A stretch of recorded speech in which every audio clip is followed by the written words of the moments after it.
This video is going to be a lesson on the scientific method. I'm going to have to put this somewhere. And it's going to just kind of recap this whole experimental process we went through. The biggest reason that one of the most frustrating parts about this lab for people was that there were no really directions. You were just kind of told to figure it out on your own. When it comes to the actual experiment, there were hopefully lots of directions when it came to making the movie. At least I tried to come around and help everybody out. But for the actual experiment, you guys kind of were on your own. I told you what you had to use, so I gave you limitations and I gave you a question, but the rest was up to you. And I feel like that's a better way to do labs. And we're all about let's make school better. And so this was an experiment by me to see what you guys thought of that process. So on page 13, we're going to be taking some notes. And another purpose of this video is just to practice taking notes from a video. So the first thing is the objective. You don't need to write the objective down, but the title on page 13 is the scientific method. But the objective is to explain the general process that helps us answer questions, so questions about how the world works around us. And the vocab is inference, hypothesis, and variables. We're actually not going to get to inferences today. I have another activity that we'll do on that later. I'll maybe review some variables, but this is kind of new. Other new words are human error and experimental error. The difference between the two. Alright, so first thing, the scientific method is not. It's not a project. It's not a handout that you get from your teacher or professor.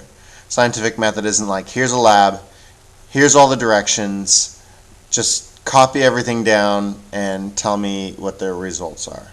And it's not an assignment. So the scientific method isn't something that school does to you. Scientific method has been around forever because it's just about really answering questions. The scientific method is born from questions, questions, questions. It's just a kind of logical way to go about answering something about how the world works around us. So we ask questions, you observe something and it's like, that's weird. I wonder why that happens. Well, let's figure it out. And the method that you go through is kind of what anybody would naturally figure out if they spent enough time trying to worry about it. But mostly it's step one. The observation part is just the first part of this process. You observe something and you're like, that's weird, or whatever.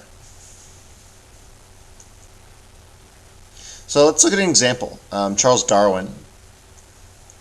He's the gentleman responsible for evolution. And a fun fact of Charles Darwin was that he was a theology major. He majored in religion, even though religions and Darwinist folk don't like each other. And Darwin ended up, after college, he got a job sailing all over the world. He was going to become a priest, but instead he sailed all over the world as the kind of scientist on the boat. It was a pretty low job, but he was young and it was a chance for him to go kind of travel. But he wasn't famous, he wasn't rich, he didn't have anything in particular that anybody wanted, so he just kind of took this random job. And he observed the following. He observed that plants on nearby continents, because he started up here in England, let's do this light blue, started up here in England and sailed around Africa and around South America. And he found that plants here and here are often similar or the same. Same type of vegetation and trees and bushes. And it wasn't like people brought them over. People who first sailed across the oceans noticed this. And so he has this question.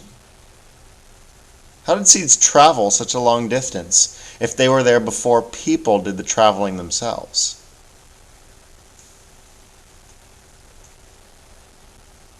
Next part is the prediction or a hypothesis. Once you have a question, it's like an if-then statement. If-then statement based on the question that the person's trying to answer. So if Darwin was like, well, maybe if, let's grab our grab our dude right here. Maybe if seeds could stay alive long enough in salt water and then still be planted, then the seeds could have traveled on the ocean's currents. So this is an answer to the original question. How did seeds travel such a long distance? It's a possible answer to the question in an if-then statement. It's a lot like a prediction, so they're kind of used the same way. Prediction's a little bit different. Maybe your prediction might be even more specific. The prediction's just more specific. Well, I think if seeds can be planted long enough that they'll travel, and maybe some seeds will stay alive longer than others. So, let's get to the more important part. How did he answer this question? Well, he designed an experiment. So first thing he did was, well, he wrote his butler in England. And butler's the guy that kind of the servant for rich families. Even though he wasn't rich, he's more of a servant, but we'll call him a butler just to be nice. And he said, Butler, I want you to fill a bathtub with water and put a bunch of salt in it. Step 2, throw some seeds into the bathtub. Different types of seeds from different plants. So there's a corn seed and so on. Step 3, let's count how many days they're technically out to sea, and then take them out and plant them in a garden. So maybe after 20 days, take one seed out from corn, one seed out from grain, and one seed out from grass. And just keep on planting them, and let's see how long they can be out at sea in the bathtub full of salt water and still be able to live and produce a plant. Well, the butler found out that some plants could stay alive for up to 80 days. And then it was just a simple math problem. If we go back here, knowing the speed of ocean currents, which sea captains do, and then just recording, well, if it's going this many miles per day times 80 days, could it make it from Africa to South America? And the answer is yes. Even funnier, Darwin's son had an idea, well, what if a bird died and floated out to sea but had seeds in its stomach? And so they fed a bird seed, killed it, put it in the bathtub, opened it up after 100 days, took out the seeds out of the bird's stomach, planted the seeds, and yeah, they still worked. So, notice. There was no fancy lab equipment. He was a butler with a bathtub and some seeds from a store. He wasn't rich and famous, working for some big university. The government didn't hire him to answer some question. He's not a scientist. He's some dude on a boat, writing letters to his butler telling him what to do. Anybody could have done this experiment. And it wasn't homework. This wasn't an assignment he needed to do for college. This wasn't something that the captain hired him to do. It was just a question he had in his head.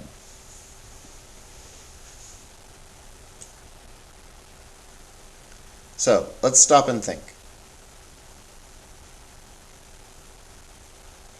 During, sometimes when we do lessons on YouTube, I'm going to ask you to stop and think. Now, I've been going fast. And you know what? You can pause the video. You can't do that in class, which is one way video lessons are better. You can pause. You can rewind.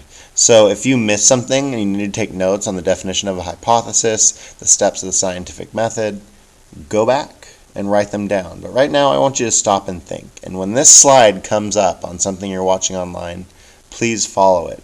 Because this is an important part of, it can't just be you taking notes and me talking.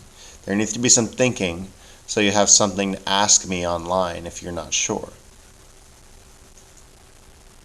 So, this is on page 12, Scientific Method Comments. So copy this down. How do schools usually do science experiments? Do they tell you exactly what to do?